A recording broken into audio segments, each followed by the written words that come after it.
Breaking news. ఏం జరిగిందో ఏమో తెలియదు. పడుకున్న వారు పడుకున్నట్టే అనంత లోకాలకు వెళ్లిపోయారు. అల్లూరి జిల్లా అరకు లోయలో విషాదం చోటు చేసుకుంది. అటవీ శాఖ క్వార్టర్స్ లో సుమారు 8 ఏళ్లుగా డుమ్రిగూడ మండలం సొవ్వ గ్రామానికి చెందిన చిలకమ్మ కుటుంబం నివాసం ఉంటుంది.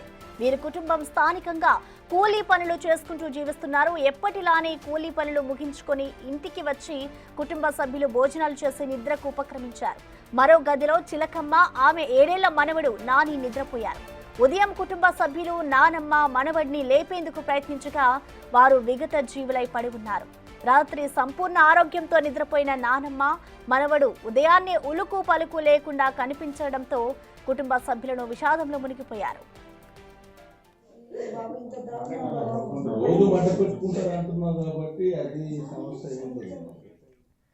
నానమ్మ మనవడు మృతి చెందడానికి కారణం రాత్రి చలి నుండి ఉపశమనం కోసం పెట్టుకున్న కుంపటి పొగే అని కుటుంబ సభ్యులు భావిస్తున్నారు. అయితే కేవలం ఒక కుంపటి పొగ వలన చనిపోతారా అని అనుమానాలు కూడా వ్యక్తమవుతున్నాయి. ఇదిలా ఉండగా వృద్ధురాలు మనవడు మృతి ఘటనపై అరకులోయ పోలీసులకు కుటుంబ సభ్యులకు సమాచారం ఇచ్చారు. ఈ దుర్ఘటనపై పోలీసులు ప్రాథమిక దర్యాప్తు చేపట్టి విచారణను వేగవంతం చేశారు.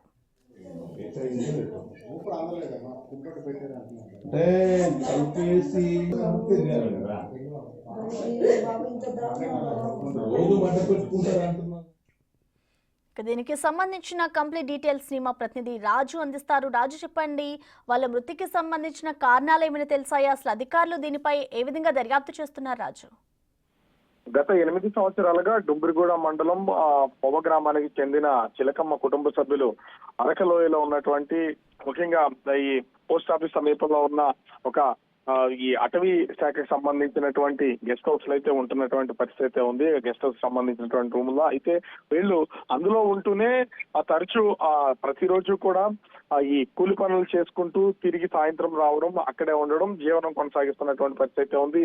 నిన్న రాత్రి మొత్తం కుటుంబం అంతా కూడా పనుల నుంచి తిరిగి రావడం, అదేవిధంగా అక్కడ ఉన్నటువంటి అటవీ శాఖకు సంబంధించినటువంటి క్వార్టర్స్ లోనే భోజనాలు చేసిన తర్వాత ఉన్నటువంటి రూముల్లో కుటుంబం అంతా కూడా ఒక రూమ్ లోను నాన్నమ్మ మనవడు ఇద్దరు కలిసి ఒక రూమ్ లో అయితే పడుకున్నారు. కానీ ఈ సీజన్ ముఖ్యంగా శీతాకాలంలో అటు అరకు గాని పాడేరు ఈ చుట్టుపక్కల ప్రాంతాలు మొత్తం అంతా కూడా చలి దాదాపుగా అటు 8 డిగ్రీల నుంచి దిగువకైతే వస్తున్నటువంటి పరిస్థితి అయితే ఉంది. చలిని భరించలేనటువంటి వాతావరణం అయితే అక్కడ ఉంటున్నటువంటిది అయితే ఉంది. అయితే వీళ్ళు నిద్రిస్తున్న సమయంలో ప్రతిరోజులాగానే రాత్రి కూడా అంటే పడుకున్నటువంటి రూమ్ లో కొంచెం వెచ్చదనం కోసం ఒక కుంపటి ఏర్పాటు చేసినటువంటి పరిస్థితి ఉంది.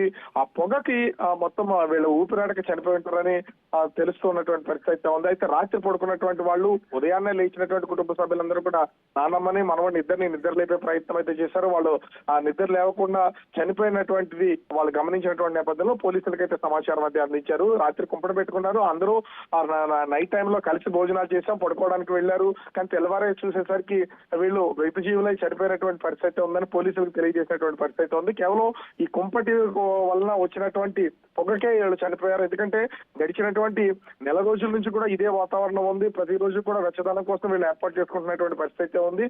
దీని వల్లే వీళ్ళు చనిపోయారా లేకపోతే వేరే కారణాలు ఉన్నాయనే కోణంలో కూడా పోలీసులు అయితే దర్యాప్తు చేస్తున్నటువంటి పరిస్థితి ఉంది. సహజంగా అటవీ ప్రాంతంలో జరిగే కొన్ని అంటే చెక్క ముక్కలకు సంబంధించి వాటిని కుంపట్లో వేస్తూ ఉంటారు. ఒక్కొక్కటి విషవాయుల్ని వెదజమ్మే చెక్కలు కూడా కర్రలు కూడా ఉంటాయి. ఒకవేళ వీళ్ళు వేసినటువంటి కుంపట్లో అలాంటివి ఏమన్నా ఉంటే దాని ద్వారా వచ్చినటువంటి విలువైనటువంటి పొగకు వీళ్ళు చనిపోయారా ఏంటనే కోణంలో కూడా పోలీసులు అయితే దర్యాప్తు చేస్తున్నటువంటి పరిస్థితి ఉంది.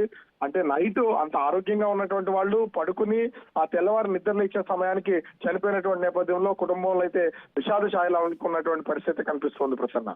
Okay Raju, thank you.